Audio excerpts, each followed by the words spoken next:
पिछले कुछ दिनों से मुझे एक चिंता खाई जा रही कि इस ऊपरी जीवन, इस सौंदर्य और उससे मिली प्रतिभा, क्या इसका कोई मूल्य है?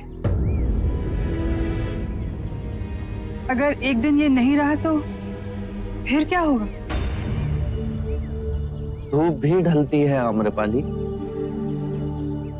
इस जीवन में स्थिर कुछ भी नहीं, और यही अस्थिरता हमारे मन में गहरे दुखों को जन्म देती है।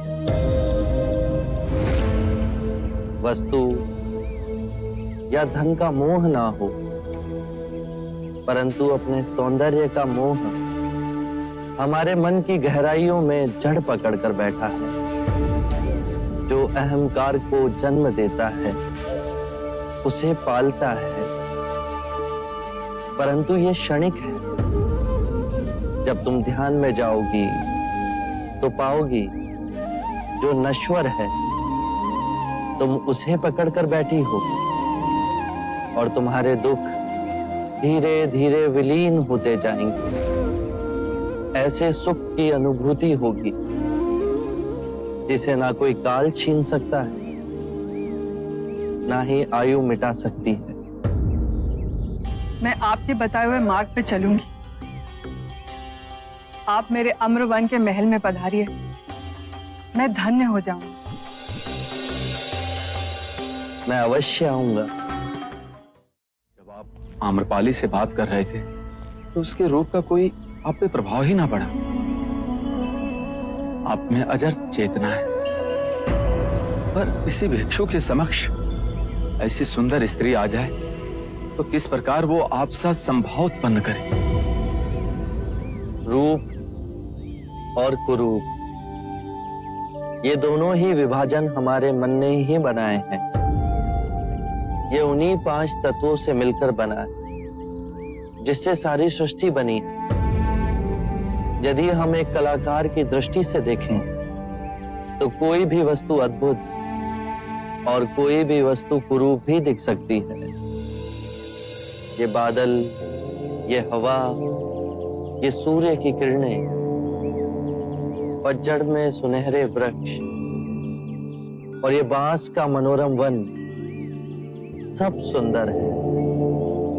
संभवतः ऐसी कोई सुंदरता नहीं जो एक मनुष्य की एकाग्रता को क्षीण कर सके, जितनी नारी की सुंदरता। यदि नारी के रूप ने मनोग्रहित किया तो पुरुष अपने मार्ग से भटक सकता है। यदि आप अपने चित्त की गहराई में जाकर देखें तो आप जिसे सम्यक दृष्टि से देख रहे हैं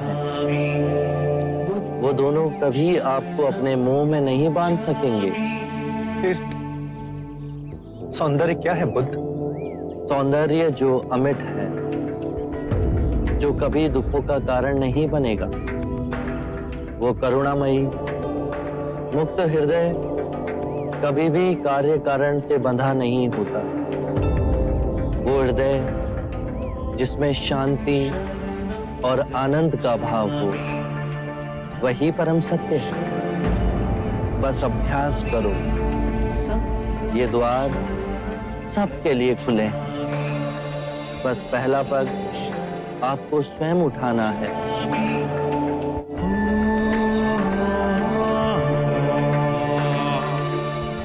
मैं भी क्या सोच कर आया था,